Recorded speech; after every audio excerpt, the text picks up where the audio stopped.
Hey boys.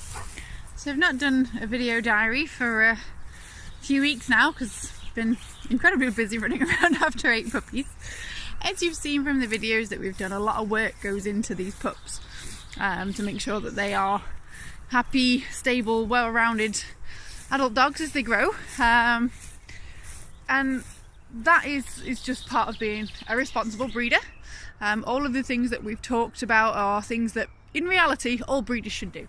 Unfortunately, a lot of breeders don't, and this is why you get a lot of dogs with behavioural issues and a lot of dogs ending up in rescues and things like that because they don't go out from responsible breeders who take, well, responsibility for them basically.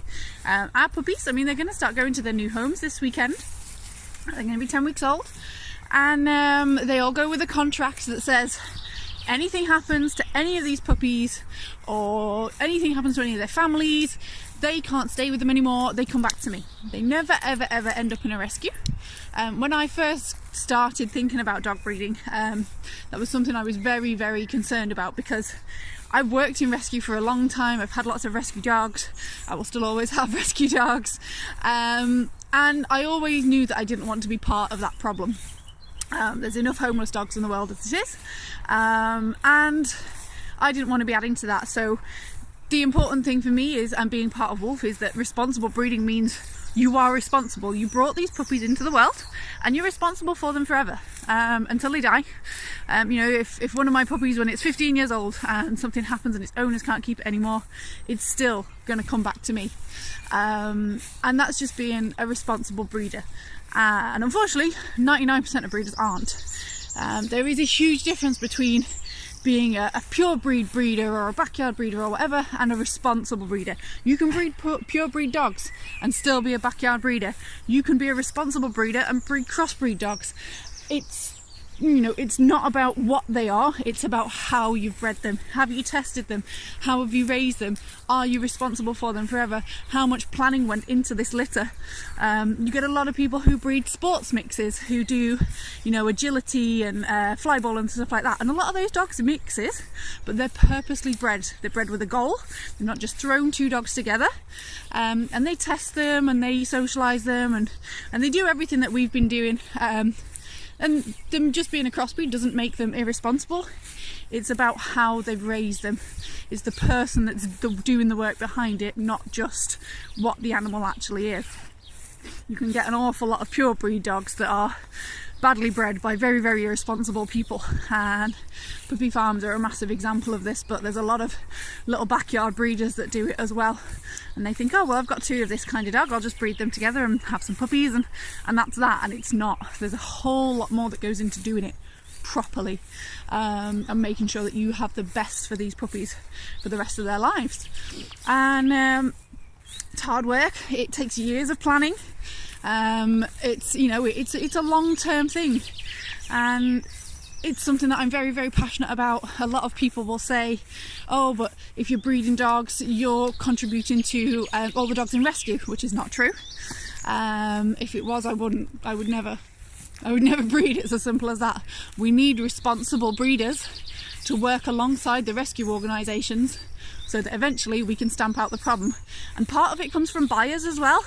You need to make sure that people who are buying dogs aren't just buying them on a whim, which is part of the responsible breeder part. We have to vet all of the people who are going to have our puppies, make sure they are responsible people. If, God forbid, anything does happen, you know, as I say, they always have that lifetime backup. I'm here. I'm at the end of the phone. They can come to my door. They can email me. Anything happens, they're having training problems, or, you know, they're not sure if there's something wrong with the puppy or anything like that. I am always 100% going to be here for them. I'm never going to go, well, not my problem, it's your puppy now. They are still going to be my babies forever. And the same with Zeus's siblings. You know, he's 4 years old this year. Zeusy, come on, it's Zeusy tap. Come on. And I'm still, you know, responsible for them as well. And if anything happens, and if his siblings, you know, they'll come back to me.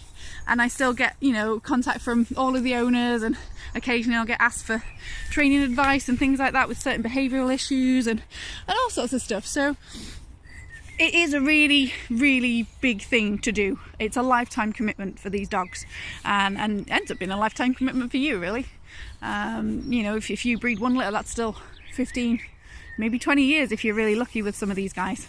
So it is super, super important to make sure that you are really responsible when you get into doing this, and not everybody is going to be. So I've got to prepare myself emotionally now for this week, because I'm going to be a bit of a mess. I'm going to be sad to see these little babies go, because it's not just the physical work that goes into them, it's all the emotional time as well. You know, they're your babies, you know, as much as as cheesy as it sounds. You know, they are. I've spent the last 10 weeks looking after them. I've spent the last 2.5 years looking after their mum, and it's a really big deal, and it's going to be hard, but I know they have amazing homes, and part of that, and part of my confidence in that, is because I've done my work in vetting owners, making sure they're the right people, meeting them face to face, making sure that they've met me and the adult dogs before, you know, they think about taking one of these puppies home, because at the end of the day, everyone loves a cute little puppy, but if they can't deal with the adult, then obviously it's not going to work out. So yeah, I'm excited to see them grow up. I'm excited to see them in their homes. I'm hoping we'll have quite a few of them coming back for the show and things like that as well. But yeah, it's going to be a hard week seeing the little babies go.